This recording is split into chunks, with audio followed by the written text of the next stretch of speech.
Саламатсыздарбы, урматтуу ата-энелер? Ата-энелер мектебине кош келиңиздер. Тарбия жаатында кызыктуу видеолордон кабардар болуп туруу үчүн биздин YouTube каналыбызга катталыңыздар. Үйүңүзгө жапжаңы диван же болбосо аппак килем алдыңыз дейли. Балаңыз колундагы шоколадты же сокту кокустуктан анын үстүнө төгүп койсо, сиз эмне кылмаксыз? Бакырып кыйкырдыңыз, урдуңуз дейли. Муну менен балаңызды тарбиялаган болосузбу? Бул кылганыңыздан балаңыз кандай сабак чыгарат деп ойлойсуз? Мунун жообун биз сизге айталы. Жансыз буюм адамдан жогору турары. Буюмду сындыруунун же кирлетүүнүн жазасы адамдын көңүлүн сындырууга караганда оор экендиги баланын аң сезиминде акырындап калыптанат. Материалист адамдар, өзүнөн башка эч кимди жактырбаган, мал дүйнөнү жанынан артык көргөн адамдар мына ушундай пайда болот. Буюмду сындыргандыгы үчүн балаңызга урган таягыңыз анын жүрөгүндөгү буюмга болгон сүйүүнү өрчүтүүдөн башка эч нерсеге жарабайт.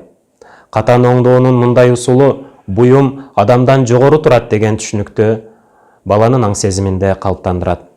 Эгерде буюмду эмес, адамды сыйлап урматтаган урпак калтырууну кааласак, диплому бар робот эмес, аң сезимдүү, адеп ахлактуу билим адамдарын тарбиялап чыгарууну самасак, балдарыбыздын каталарын кандай усул менен оңдоп жатканыбызга маани берели. Медицина тармагында көптөгөн ийгиликтерди багындырган, көптөгөн ачылыштарды жасаган бир окумуштуудан журналист жаратмандыгынын сырын сурайт. Башкалардан айырмаланып турган бул өзгөчөлүгүнүн сыры эмнеде экендигине кызыгат. Окумуштуу мунун сыры 2 жашымда апам экөөбүздүн ортобузда болгон тажрыйбада деп жооп берет. Окумуштуу 2 жашында муздаткычтан сүт алганы жатканда идиш колунан тайып, жерге түшүп, жерди сүт каптап калат. Апасы ашканага кирип, ага бакырып кыйкыруунун же уруунун ордуна, "Уулум, абдан сонун ката кылдың. Буга чейин сүттөн жасалган көл эч көргөн эмес элемин. Болгон иш болуптур. Бул жерди тазалабай туруп, бир аз ойносок кантет?" Экөө ийилип, сүттү колдору менен шапшып ойношот.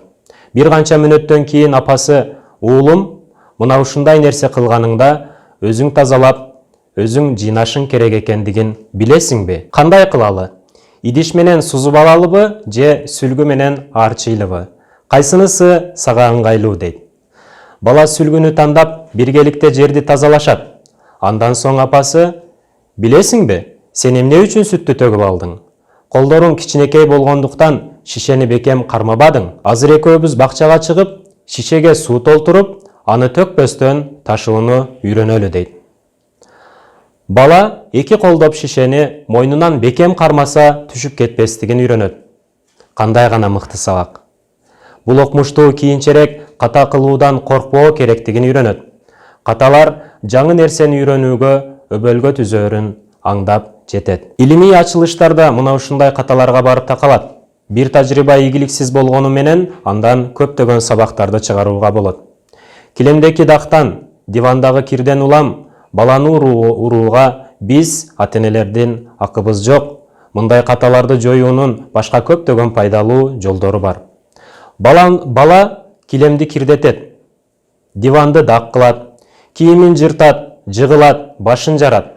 Бала да сындыруу, төгүп чачуу, жыртуу, дубалдарга жазуу, айтылган сөздү унутуу, бир катаны бир канча жолу кайталоо балалыктын эң негизги өзгөчөлүктөрүнө кирет. Бүгүнкү балдар эртеңки чоңдор.